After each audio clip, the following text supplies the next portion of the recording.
Sustainable beauty packaging, consumers and sustainable homes, more electric vehicle momentum, plant-based food for college students, and the rise of Recommerce-as-a-Service. What do they all have in common? Well, they're all part of this week's episode of Sustainable Life 5 in 5. My take on 5 highlights from the world of sustainable living, all in under 5 minutes. Hi everyone, welcome to Sustainable Life 5 in 5. I'm Douglas Sabo, or at Green Living Doug across social media, and I want to welcome you to my 7th edition of 5 in 5, where I walk through 5 highlights from the world of sustainable living that are curated from my Sustainable Life blog, which you can find at greenlivingdoug.com.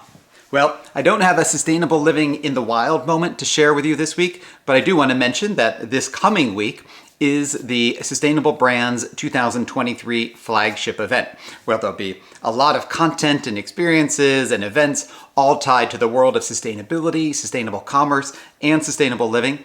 I will actually have a moment on the main stage to share some of my perspectives on how to drive an entire movement to reach millions, if not billions, of consumers around sustainable living. So stay tuned for more highlights of that. So for today, to jump right in, I will first recap in the Sustainable Life blog this past week. We covered a number of themes. We covered sustainable beauty and personal care, sustainable homes and design, mobility with a focus on electric vehicles and momentum in sales.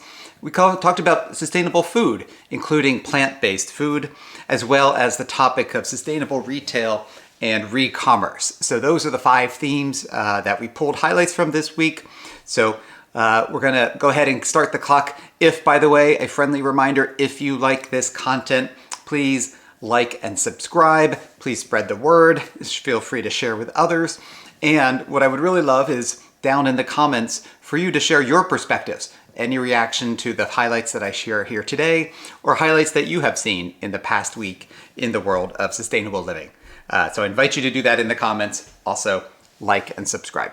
Okay, we're going to go ahead and start the clock. Came very close last week. The ongoing saga, will I or will I not make it in 5 minutes? So we're often close, but not quite there. But okay, let's go ahead and give it a start. Okay, the first highlight is from the world of sustainable beauty, specifically sustainable beauty packaging. Well, there was an event recently called LuxPack held in Monaco. This is labeled as the premier trade show for the world of creative packaging. 450 exhibitors, 10,000 visitors. So having this event drove a lot of news in the world of sustainable packaging for the sustainable beauty sector. There was a piece that I would highlight and invite you to take a look at from Cosmetics Design Europe called 8 Packaging Innovations We Saw at LuxPack. And they highlight some of these, including a fully refillable system for sustainable fragrance, 100% PET or rPET sticks, the Grace Box by ProCos, made from ultra-condensed recycled brown cardboard, and so many other innovations in packaging. So I wanted to highlight this because we often in beauty and cosmetics talk about the ingredients, but we don't often as much talk about the packaging. And this is an important part of the footprint that beauty and personal care and cosmetics has. So great to see the creativity and the innovations and materials around of the packaging and recyclability, compostability, circularity. So give that a check out. Okay, highlight number 2 in consumers and sustainable homes. There was a piece in Kitchen and Bath Design News capturing the results of a consumer poll that's been done about sustainability in the home. This was a study by One Poll on behalf of Beko Home Appliances. 2,000 Americans were studied. Some of the key findings: 81% of the Americans said that small sustainable steps can make a big impact and change starts at home. 55% are supporting energy efficient appliances. 47% supporting cutting down on single-use plastics. And you can go check out some of the other highlights. And again, we're often talking about some topics that are outside of the control of consumers around sustainable living, but items and purchases and decisions around the home are a great way that consumers can be part of sustainable living, can make personal choices that actually reduce the footprint of the home, which for many people is the largest source of a personal footprint. So give that a try out, and we'll continue following the topic of sustainability in the home. Headline highlight number 3, more electric vehicle momentum. So I've talked often about sales momentum for electric vehicles. Have we reached tipping points? Now this piece in Bloomberg NEF declares it is done. The future is battery-powered electric cars.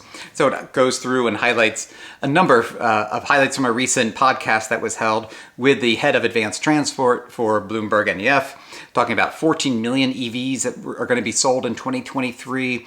We've breached the $1 trillion in sales mark. 23 countries have passed 5% of new car sales, often that 5% figure seen as a tipping point.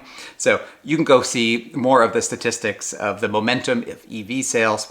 But again, we know that the transition from internal combustion engine vehicle to electric vehicle or other alternative fuels is just going to be a critical part of the net zero transition.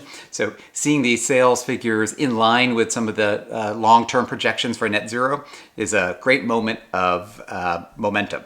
So check that out. Okay, highlight number 4 from the topic of food, plant-based food for college students. This was a the Food Institute interview with the Chief Revenue Officer of Eat Just and their brand Just Egg, talking about, while we know that there's been a lot of flat sales in the retail world, they have experienced, as have others, an uptick in food service, specifically in college and university dining halls. They have said that their own sales, their placements in higher ed doubled in 2022, 50% more increase in 2023. They really described higher ed as the bullseye target for Just Egg, and I think that's the case for a number of other plant-based foods because, and this is why I selected often the university and higher ed students are early adopters. They resonate with the messages of better for them, better for planet, and better for animals. Also, the food is free of all 9 top allergen problems and concerns. So continued momentum from this particular plant-based food company, but also others in food service, higher ed in particular. Okay. And the final, the rise of Recommerce-as-a-Service. And this was a fiber to fashion piece looking at the world of apparel and re-commerce. That the apparel world is looking beyond the traditional linear model and looking at the circular model, circular consumption, particularly resale.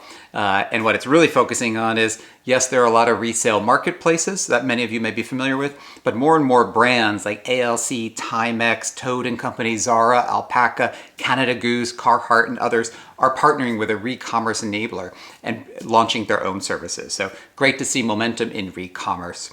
Check that one out too. Okay, came within a second or two. All right, thank you. Those were my 5 highlights. But again, down in the comments, please share your observations, your thoughts. Did those resonate with you?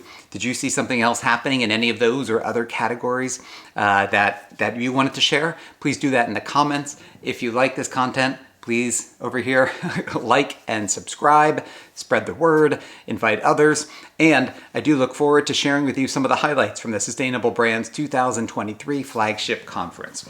With that, I'm Douglas Sabo, or at Green Living Doug. Thank you for coming and visiting my Sustainable Living channel here, and I look forward to speaking with you next time.